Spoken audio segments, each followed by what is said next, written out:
Sleepy classes से मैंने current affairs का कोर्स किया क्योंकि I am not very regular newspaper reading person. I think this has increase my score क्योंकि मेरा पेपर और मेरे आंसर्स इस बार बहुत करंट ओरिएंटेड थे और इंटरलिंकेज थे.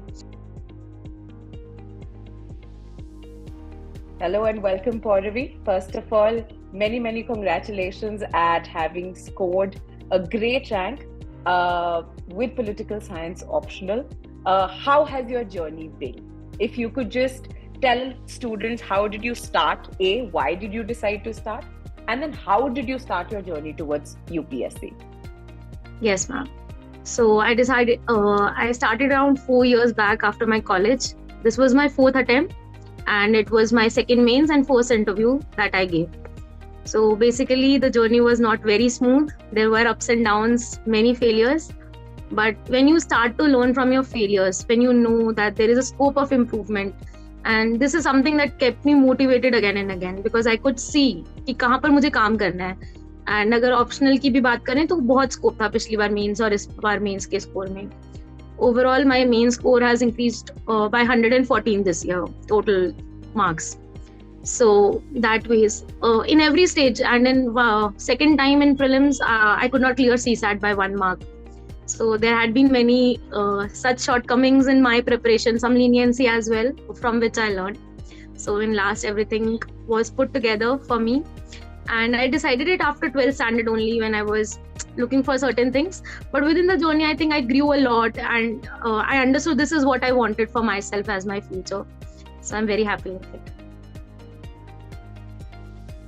For CSAT, one thing that I will say is, in my second attempt, I was not sure कि कहाँ पर मेरे marks lack हुए हैं because I cleared prelims by around 4 or 5 marks. So till the result is not out, you cannot be sure where actually did you lose your marks and you were not able to clear prelims. And I remember that before third prelims, there was just 1 week of timing that the result came out. And I was very shocked to see that it was just 1 mark thing of CSAT. And I remember bubbling one question wrong in CSAT thinking, अरे पास हो जाएंगे कोई बात नहीं, and it costed me. So no leniency, not taking even one question for granted and not having that feeling in this exam is something that I learned. And to improve upon that, last 4 days I actually thought and came to know that it is the strategy for CSAT that is very important. मेरा personally maths बिल्कुल अच्छा नहीं है, मतलब 10th standard तक I had maths, after that I did not have maths. So I'm the one person who relies on comprehension a lot. और मैंने comprehension पे फिर काम किया. And for comprehension, I think trusting UPSC's PYQ is the sole thing. That you trust them, you see the kind of questions UPSC is asking, the kind of options the UPSC is giving. So comprehension में accuracy is very much important for those who are like me. Also for maths, I think if maths is getting difficult, it is very important that you do not take time in any question. अगर मुझे maths का question पता है कि ये शायद मुझसे solve हो जाएगा, लेकिन एक बार कर लिया, ज्यादा से ज्यादा 2 बार कर लिया, मेरा टाइम गया, मैं आगे बढ़ूंगी, मैं क्वेश्चन साइड में लिख लूंगी कि मुझे आकर ये देखना है. Second thing in CSAT is how you attempt your paper. मैं पहले कॉम्प्रिहेंशन करती थी around for 40-45 minutes. I do all the comprehensions and even in comprehension 1 या 2 मैक्सिमम तक या 3, अगर क्योंकि मैं कॉम्प्रिहेंशन पर रिलाई करती हूँ. इफ आई नो ये क्वेश्चन में ऑप्शंस ऐसे हैं कि यूपीएससी मुझे फंसाएगा या मेरा आंसर नहीं निकला, आई will not risk it because I will go with accuracy in CSAT as much as I can. Ultimately, you just have to pass it. जितना हम रिस्क लेते हैं, हम अपना नेगेटिव में लेने की कोशिश करते हैं. Sometimes we get scared कि अरे बहुत कम अटेम्प्ट किए हैं तो कुछ मार्क कर देते हैं जो मन में आ रहा है. And being a humanities student, हमें लगता है कि शायद ये आंसर होगा, but there is different thing in maths that you cannot think कि कुछ और चीजें होती है जो हम ह्यूमैनिटीज वालों को नहीं पता होता और वो हमें ही फूल करने के लिए ऐसे ऑप्शंस दिए होते हैं. तो we end up falling in that in the trap. circle. Yes, falling in the trap. So I think that is something that I learned during those 4 mocks, 5 mocks that I gave in within a 1 week time period. I put aside GS and I focus on CSAT, and this thing helped me this year as well. I did work for CSAT, but paper इतना tough था. When I was counting, I realized कि मैंने बहुत कम attempt किए as compared to what I used to attempt. I attempt around 50 to 55 range depending. And this time I attended much less than 55, like 45 or 46 only. And in paper, I realized that I was just able to do 40 questions in one go, and I just filled the OMR within side by side. I panicked But I realized, I remembered one thing, jitna tough paper, utni accuracy in CSAT. That's it. So I just stopped myself from doing any more questions. So this is something that I think accuracy in CSAT, learning what is your plus point, and not to spend a lot of questions, because you have to find easier questions within 80 questions. That's it. So this is something more of a hard work in the strategy rather than just studying maths. क्योंकि मुझे भी formulas याद रहते थे. I did attempt lesser questions this year because I used to attempt. Everyone has their own sweet spot or sweet place where they know that they'll fall in a net positive. क्योंकि there are certain questions that you are sure कि इनका answers तो यही है. You do your guesswork to make sure कि उनके marks ना हिले. Ultimately, you just have a net positive. So guessing depends upon how you know. My place was 90 to 95. If beyond 95, I did not do that well. So I remember that. But this time I think I did around 88, 89 questions. So it depends. खुद से नहीं होता, and उस वक्त आप risk भी नहीं लेना चाहते हो. So over the years and over practice of many tests, you realize कि आपको कौन सा सवाल में कितनी इंट्यूशन से काम कर रहा है. आपकी फर्स्ट रीडिंग में जो आप मार्क करते हो वो ठीक रहता है, सेकंड रीडिंग में मार्क करते हो, आपको कितना कन्विक्शन है अपने आंसर पे. आप I think this happens with mock tests in practice, and surely अगर पेपर मुश्किल हो रहा है तो it is the lesser risk that you take. Maybe very few, if I say just 1 or 2% of things I might have tried in my first 2 attempts for mains. Some answer writing practice, or with some friends I could have written a couple of answers for 4 or 5 days, but it was not a regular thing. और इतना बड़ा syllabus, if you say you need to invest so much of time. So I will say कि जब मेरा third prelims निकला, क्योंकि second prelims नवंबर में था, उस वक्त अक्टूबर में था, and next was supposed to be again very soon, within 6-7 months. So that prelims का fear was so huge, because even despite clearing it, you were not sure that you would have cleared or not. तो मेरी गलती रही. That was one reason कि मैं पिछले mains में I could not score well and I could not clear, क्योंकि मेरा काफी prelims focus strategy रही. So I think it should not be done, but sometimes it is fear that makes you focus on that part. तो उसके बाद मैंने अपने next mains के बीच में ही काफी मेंस पे फोकस किया, और जब वो मेंस नहीं, उसके बाद जो मुझे टाइम मिला, तो main preparation of me in mains has been that time. But I will not say that I have never done any answer writing before that. I did, but that would constitute around 5% of the preparation that would have been done. Right. Now moving on to sources, what did you do? How did you practice? And again, you can take any names, you can go ahead, whatever you did, honestly. So let's start with optional, because you improved quite a bit of score. Then GS, and then I see your marks in essay are also good. Right? So yes. How did you follow up through with your optional? Did your educational background help you out? Right? And again, you belong to Ganganagar, right? So, a lot of times students feel that coming from, say, tier 1, tier 2 towns, do we witness a disadvantage as such compared to other students? What was your view on the same? How did you grapple with that while preparing for your optional? So to answer, coming from tier 1, tier 2 city, if you face any disadvantage, I think today there is a lot of information that is available, and if you know how to use it, maybe the people might not be that much aware, but now they are getting aware. So, and I have studied in Delhi University, so I was exposed to Delhi culture, the UPSC culture quite soon. So I had that advantage, and surely those who are coming from rural background would have certain challenges. I think I was privileged enough for that. So I was quite aware of things. I had very good peer group as well. And I had some mentors, I had connections with some senior bureaucrats who had guided me in this entire journey. So I think I was lucky in that part. If we talk about my optional, so I have improved my score from 225 last year to 285 this year. So it has been a jump of 60 marks. So in last, first I'll say कि मैंने पिछली बार क्या गलतियां करी. एक तो ये थी कि मैंने कभी पेपर 2 पढ़ा ही नहीं था, क्योंकि as I told you कि मैंने अपना बहुत prelim focus था, तो paper 1 was something जो मैंने पहले तैयार किया हुआ था. Within those 3-4 months, I focused entirely on paper 2, and then my paper 1 was compromised entirely. I just revised it once, thinking I have done it, so I should focus on the other part. So ultimately I scored very low, 103, despite knowing that my paper 1 part A is good. Because I did not put much in efforts, I could not attempt questions from paper 1 in that year in the exam, part A in paper 1. So that is one mistake that I did. And secondly, yes, I did not have my notes. So this year, right after mains, I could not clear mains. I had made entire notes from scratch in that period. Because I think one issue with PSIR is syllabus is very lengthy and notes are very scattered.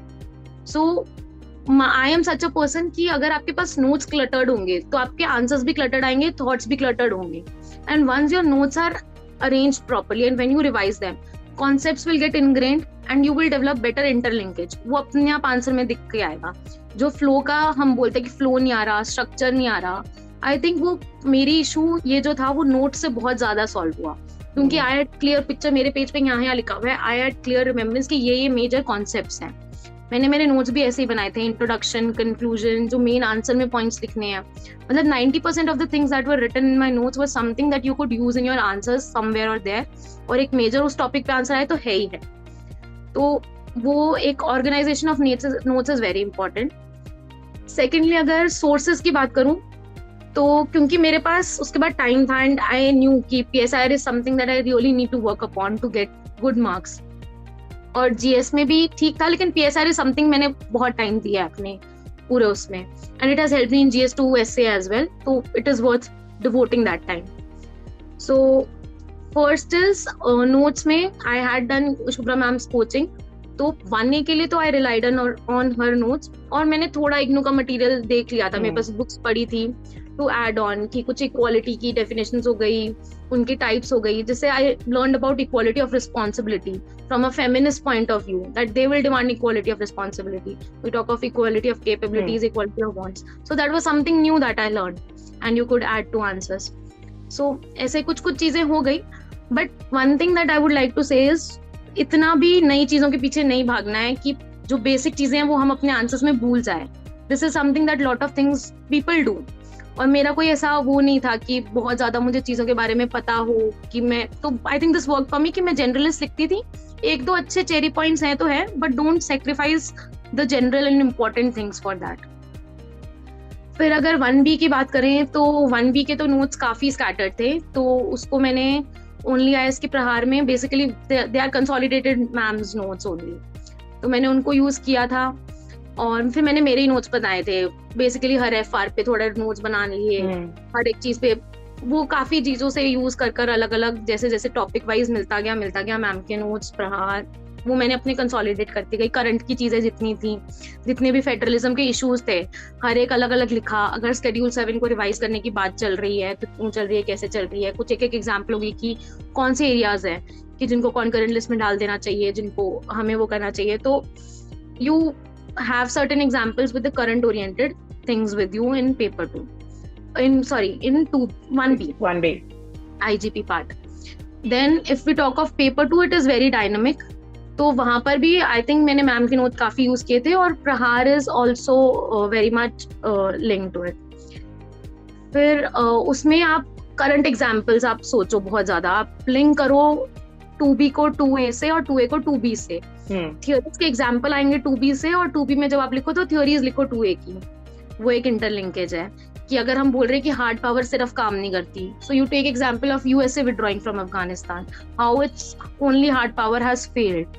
Or when we talk of defensive realism, how Japan was increasing its defense, so it was defensive realism as compared to China increasing its defense, which could be offensive realism. So add those examples.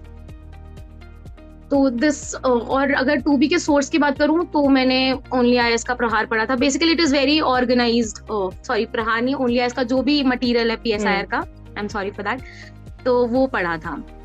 So these are my sources. और थोड़ा बहुत I would have definitely used internet, videos, everything, जो भी topic wise हर चीज के notes थे मेरे पास और किया था. मेरे को स्लीपी क्लासेस से मैंने करंट अफेयर्स का कोर्स किया, क्योंकि I am not very regular newspaper reading person. तो आई डू रीड न्यूज़पेपर्स, लेकिन इतना रेगुलर नहीं होता था, वो छूट जाता था. And PSIR is very current oriented and very dynamic.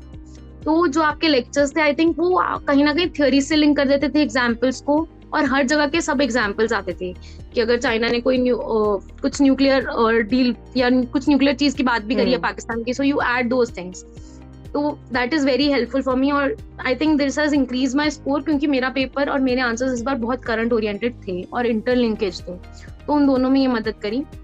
Second aspect that has work for me to jump the score is answer writing practice, जो मैंने इस बार काफी करी थी कि आंसर में स्ट्रक्चर हो, कंक्लूजन हो.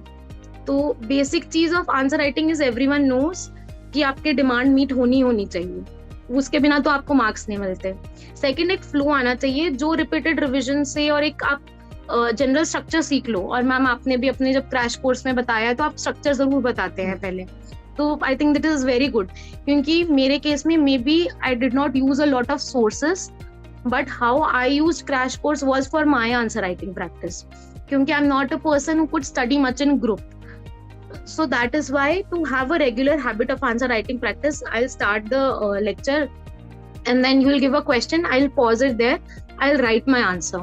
Then before giving the answer, you just give a brief कि आंसर में क्या होना चाहिए था, कैसे स्ट्रक्चर होना चाहिए था. That is what where I will see my performance, कि मैंने डिमांड मीट करी, क्या मेरा आंसर स्ट्रक्चर में था, क्या कुछ ऐसी चीज है जो इस आंसर में होनी चाहिए थी और मैंने नहीं लिखी. There will be many points, लेकिन कुछ बहुत जरूरी है वो मैंने खुद से एनालाइज किया. I did not go after the material, I stick to the material that I had. But मैंने अगर आंसर लिखने में कुछ गड़बड़ की है तो मैं वहां से सोचूंगी. और मैं एक बार फटाफट से आंसर सुन लेती थी, कुछ कभी बहुत अच्छी चीज मिल जाती थी, कुछ ऐसे थिंकर्स मिल जाते थे कि 2001 के बाद 4 मेजर स्लाइड्स हुए हैं, तो वो आप ऐसी बात कहीं पे भी यूज कर सकते हो. तो ऐसे कोई पॉइंट्स, चेरी पॉइंट्स मुझे मिल गए तो I would keep them with me, otherwise I had focus on my own sources, my own material. But crash course is something जो मैंने पिछली बार बहुत एंड में देखा था, पिछले मीन्स के, तो मुझे बहुत अच्छा लगा था. तो due to paucity of time मैं बहुत ज्यादा नहीं देख पाई, बट जितना मैंने किया मेरी आंसर राइटिंग में बहुत इंप्रूवमेंट हुई उस क्रैश कोर्स से, क्योंकि मैं डेली आंसर राइटिंग प्रैक्टिस उससे करती थी. Apart from 7 test that I wrote, I had a copy, इतनी मोटी copy of answer writing practice, जो मैंने 3 महीने से 2 महीने PSIR को दी होंगी इस मीन्स में भी. तो इतनी जो कॉपी थी वो या तो PYQ से थी या क्रैश कोर्स के आंसर राइटिंग से थी. आंसर राइटिंग हो गए. और 2 things that I think worked for me this year, because 156 is a good score in paper 1. One would be novelty of answers is something that I think is very much needed, क्योंकि अब बच्चों को पता है structure करना, and if we try to copy someone else's answer तो हम अपना ओरिजिनल स्टाइल ही खो देते हैं. वो नहीं लगता कि आपने एक समझ के आंसर लिखा है. वन रीजन कि मैं IGP इंडियन पॉलिटिकल थॉट से आंसर नहीं अटेंड करती हूँ, क्योंकि मुझे पर्सनली लगता है मेरी इतनी क्लैरिटी नहीं है. चाहे मेरे पास 3 पेज का मटेरियल है, मैं वो लिख दूंगी, लेकिन जब वो एग्जामिनर पढ़ेगा तो उसको पता चलेगा कि मैंने रटा हुआ लिखा है या मुझे बस ये बात पढ़ ली है तो मैंने लिख दिया. बट जब ऐसे क्वेश्चंस आएंगे where you can show your understanding, your interlinkage of concept, it will give you good marks. It might be a little bit risky, but it will surely give you good marks. अगर तुमने इतनी तैयारी की है तो इतना अपने आप पे ट्रस्ट होता है कि तुम सही ही लिखोगे, अगर तुमने क्वेश्चन डिमांड में मीट करनी सीख ली है तो. सो मैंने इस बार वही दोनों क्वेश्चंस पेपर 1 से अटेम्प्ट किए थे जो थोड़े नए थे, कि fascism is ambivalent towards parliamentary democracy और contemporary democracy is when state limits its own power. So both the 20 marker questions requires improvising and thinking at that very point. तो और वो काफी करंट ओरिएंटेड मैंने किए थे आंसर्स, तो I think that worked for me there. और फिर you give current oriented examples and then you attach to different theories. जैसे लेजिटिमेसी थ्योरी से आपने अटैच कर लिया कि पार्लियामेंट्री डेमोक्रेसी उनको लेजिटिमेसी देने के लिए यूज करती है, वो कैसे उसको यूज करते हैं, तो यूज डिफरेंट थ्योरीज. अगर हम उस कंटेम्परेरी डेमोक्रेसी और स्टेट की बात करें तो यू यूज इंडिविजुअलिज्म की theories, you use different scholars जो भी आपने पढ़े हैं, but you have to link it very much with the current examples everywhere. Secondly, अगर मैं एग्जाम्पल्स की बात करूं तो एग्जाम्पल्स में I think is very much required कि आप डाइवर्सिफाइड एग्जाम्पल्स लिखें. I kept that in mind, क्योंकि हम कन्फाइंड हो जाते हैं USA, Russia, China, India, that's it. तो आई डिड ट्राई कि जहां से हमें मिले थोड़े मिडल ईस्ट के, अफ्रीका के एग्जाम्पल्स, स्पेशली IGP में जब हम पॉलिटिकल पार्टीज पढ़ते हैं, प्रेशर ग्रुप्स पढ़ते हैं. So it will take just few minutes. We have ChatGPT, एक बार लिखो कि वहाँ की कौन सी फेमस पार्टीज हैं, कौन सी फेमस ग्रोइंग पार्टीज हैं. तो एग्जाम्पल्स को डाइवर्सिफाई करना is something that worked for me and that is important, क्योंकि you are ultimately international relations का student, you have to focus entirely. एक ये पॉइंट हो गया. Secondly, also I did certain illustrations in this year made certain illustrations. One was in paper 2. I made the entire string of pearls, necklace of diamond diagram. And in paper 1, I just made a very small illustration of that part. The communitarian critique was asked for roles. Right. So I made an individual and I made blocks like caste, religion, gender and everything. And man as an embedded self is what I wrote. So it was just a small illustration. If you could make something, and honestly I did not make it on the spot. While I was revising notes, ऐसे मेरे मन में आया तो मैंने ऐसे individual बना दिया और वो अपने आप अपनी कॉपी में, तो वो वहां पर भी निकल गया. तो I think that worked. Also while writing answer I will suggest one thing कि जब हम इंट्रोडक्शन करते हैं, कई बार हम इतना लंबा इंट्रोडक्शन कर देते हैं कि हम बहुत लेट आंसर स्टार्ट कर रहे होते हैं. तो ये एडवाइस मुझे किसी ने दी थी and I think it has really worked for मी कि आप ये देखो कि जो क्वेश्चन का कोर डिमांड है, even if it is 20 marker, that should hit by the end of the first page. मतलब किसी भी हालत में चाहे तुम कुछ भी करो, ध्यान रखो इतना अपना स्ट्रक्चर करो कि by the end of the first page you are hitting the core demand. Otherwise उस एग्जामिनर को लगेगा कि बस सब हो गया, पता नहीं कब आंसर स्टार्ट होगा. जैसे किसी से मेरी कल बात हो रही थी, तो वो रोल्स का जब आया था question, I think it was second question में 15 मार्कर क्वेश्चन था. The question was majorly about the criticism of Rawls. लेकिन उसमें हमें इंट्रोडक्शन तो देना ही पड़ेगा कि रोल्स की क्या थ्योरी है, he was a liberal thinker, उसके क्या क्या 3 पॉइंट्स हैं. तो but not make it for one whole page. By the end start criticizing Rawls because that is what the major question is. Yes, because this year I wrote the essay that was related to political science, that justice is a matter of right and not charity. I started with the John Rawls theory. The thing is, it is very famous theory. Almost everyone knows, scholarly people knows, and even in ethics we read it. So use that much of political science that you know is people are aware and is very common. And some very good terms. Everyone knows about Bentham and Amartya Sen's capability approach. तो जितना answer हम GS2 में use कर सकते हैं, जितने famous scholars हैं उनको हम यूज कर सकते हैं, उनके बातों को, उनके जो सेइंग्स हैं, उनके जो लाइंस हैं, we can use them, their thoughts we can use them, but one should not overdo it. अब हम कम्युनिटेरियन जैसे ideas, legitimacy crisis of Habermas जैसे आइडियाज, ये सब नहीं इंक्लूड करेंगे जो बहुत टेक्निकल पॉलिटिकल साइंस हो गया. लेकिन एक ब्रॉडर थीम्स जो है, अगर हम लोग ह्यूमन राइट्स की कोई बात कर रहे हैं तो हम इमैनुअल कांट को यूज कर सकते हैं, उसकी human dignity, categorical imperative. I think जब हम एथिक्स पढ़ते हैं तो ये idea as a political science student भी हमें लग जाता है कि क्या चीज बहुत कॉमन है. तो हम उतना जरूर यूज कर सकते हैं. Maybe some very good lines that we think कि डायरेक्टली मैच कर रही है, तो उतना यूज करें. बस ओवरडू तो नहीं करना है. इतना तो हम समझ जाए कि अब तो ये टेक्निकल हो गया. अगर आप किसी इंसान को भी बता रहे हो, even if you want to use something technical, right in such a layman language कि उसको पता चले कि ये ऐसे और ये जनरल इंसान को समझ में आ रहा है. If you have that answer writing skill, तो फिर तो आप कुछ भी यूज करो अगर आप एक्सप्लेन कर रहे हो. नहीं तो आप जनरल वो एक कॉल लेना पड़ता है. तो मैंने यूज किया, मैंने रॉल से यूज किया अपने ऐसे में. सो GS में आई थिंक मैंने उतनी मेहनत नहीं करी, but I did work. I have a cumulative score of 400 which is a decent score if not very good accordingly. तो उसमें आई थिंक आपको वैल्यूडेशन, कुछ पेपर्स ऐसे हैं जैसे GS2 में you need to have certain cases in your hand, certain committees in your hand, और वो विद रिविजन हो जाती है. लेकिन वही एक डिफरेंट केस स्टडी के पीछे आप एक कॉमन केस नहीं भूलोगे. आपको क्योतो हॉलन आयर कोलो केस नहीं भूलना है. तो you can not do that. Keshavananda Bharati के मतलब वो केस, आप कुछ अच्छे केस के चक्कर में ऐसा नहीं है कि नहीं लिख रहे हो या कमिटीज वैसी नहीं लिख रहे हो. You give a simple committee और a common committee and then give your own new committees, still fine. But वो एक आई थिंक गलती करते हैं बच्चे वैल्यूडेशन की वजह से. तो एक वो चीज. And I think GS3 is also something that is value addition heavy. और GS3 में मेरे पिछली बार काफी कम स्कोर थे और मैंने सारथी का, शिवन सर का पूरा कोर्स से GS3 थोड़ा रिलाई किया था. That worked for me. तो these two are there. GS4 में भी I will say that develop your own answer writing habit. ये चीज मेरे को पर्सनली लगती है. मैं किसी के आंसर कॉपी नहीं कर सकती थी.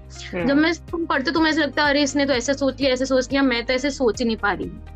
तो मैंने ये चीज रियलाइज कर ली थी कि I don't have to think कि उसने ऐसा क्या क्या सोच लिया. क्या मेरे उस लाइन पे मैं सोच पा रही हूँ कि नहीं सोच पा रही, that is what is more important. और एक टॉपर्स की आंसर कॉपी पढ़ने का ये मतलब नहीं कि तुम उसकी आंसर राइटिंग स्टाइल कॉपी करना सीख जाओ, you just imbibe it in. मतलब मैं सोते सोते या फिर जब तुम्हें मन नहीं कर रहा, यू जस्ट रीड आंसर्स। वो आंसर क्वेश्चन पढ़ के आप अपने दिमाग में, मतलब मैं बनाती थी कि इसका क्या फॉर्म होना चाहिए या मैं कैसे लिखूंगी, और फिर फटाफट से उनका आंसर देख लिया। तो व्हेन यू रीड आंसर्स तो एक अच्छी चीजें इम्बाइब होती जाएंगी। कोई बहुत अच्छी चीज मिली तो अपने आप इम्बाइब हो जाएगी, तुम्हें लगा अरे इसने ऐसा लिखा और मैंने तो सोचा ही नहीं। तो वो अपने आप जितना हो जाए, क्योंकि you should not sacrifice your own answer writing style, क्योंकि तुम उसको नहीं बदल सकते हो। वो फिर ऐसा नहीं लगेगा लिखते हुए कि आपने समझ के लिखा है, वो ऐसा लगेगा कि आपने रट के लिखा है। तो I think that difference is something very important जो डिफरेंस क्रिएट करता है। और जब मैं एक चीज जो ऐसे के लिए मैं बोल रही थी कि ऐसे शुड बी आर्गुमेंटेटिव और not you are throwing example one after other, क्योंकि ये गलती मैंने पिछली बार करी है कि हम क्या सोचते हैं, हम एग्जाम्पल सोचते हैं और वो सोच रहे थे कि एग्जामिनर अपने आप समझ जाएगा कि वो एग्जाम्पल ऐसे के टॉपिक से रिलेट कर रहे हैं environmentally socially. Give an argument कि ये बात है और ऐसा एग्जाम्पल इसको दिखाता है। Even if you give an example first, show that you are arguing your point about the topic with an example, not giving an example justifying the topic. This is something that makes a difference. और किसी के भी style को नहीं सीखना, क्योंकि मैंने ये मॉक में गलती कर दी थी। I took certain classes, those helped me, those really helped me, but उस क्लासेस में मैंने पहले 2 ऐसे जो लिखे, जैसा बोला गया वैसे लिखा, तो वो पूरा मैकेनिकल हो गया कि पहले आप ये पार्ट लिखो, ये लिखो, ये लिखो, वो पूरा मैकेनिकल हो गया। बट वंस आई रियलाइज कि मेरे अकॉर्डिंग क्या काम करता है, उसमें से मैंने वो निकाला। जैसे मुझे कंक्लूजन्स बहुत अच्छे लगे, मैंने कंक्लूजन की लाइंस जो होती हैं वो ढूंढ के रखी, वो मैंने दोनों ऐसे में लास्ट में कंक्लूजन में यूज किया। I had readymade conclusions. कुछ लाइंस होती है, we shall fight in the mountains, we shall fight in the beaches, so you can work, you can put them anywhere. और मुझे पर्सनली कोट्स याद नहीं होते थे इतने, बट एग्जाम्पल्स मैंने जरूर निकाल के रखे थे कि जो डाइवर्सिफाइड एग्जाम्पल्स हो, जो काम करें। इंट्रोडक्शन मेरा थैंकफुली अलग अलग हो गया था, एक एनेक्डोट से था, सेकंड रॉल्स की थ्योरी से था जस्टिस के लिए, और सेकंड ऐसे तो मुझे लगता है फर्स्ट ऐसे मैंने फिर भी हेडिंग में लिख के स्ट्रक्चर में किया था। सेकंड ऐसे was like I was just writing और वो खत्म हो गया, तो वो अपने आप फ्लो हो गया। तो I just realize either it will be a hit और अ फ्लॉप, और मुझे अगर if it was a hit then I will say कि वो इसलिए था क्योंकि मैंने अपनी स्टाइल में लिखा, मैंने अपने हिसाब से लिखा। राइट, तो absolutely learn the things that goes with your writing style and not change your writing style for a particular answer. एक basic standard से ठीक है conclusion है, और conclusion छोटा रखने के लिए बहुत होता है, even especially for GS answers और optional answers। अब conclusion के चक्कर में लोग आधा पेज छोड़ देते हैं। अभी तुम्हारे पास criticism 2 लिखने को बाकी है, conclusion में just be very crisp कि भाई आपने बस उसको hit कर दिया वापस topic को, be crisp in conclusion. Right. Keep faith in yourself. मतलब there should be a voice inside you, no matter how hard it is. Just keep going, keep revising. Don't run after sources. Just do not. We all have that fear of missing out, or fear that there is a new source that has come up. Use it not to add your burden, but only to ease your burden.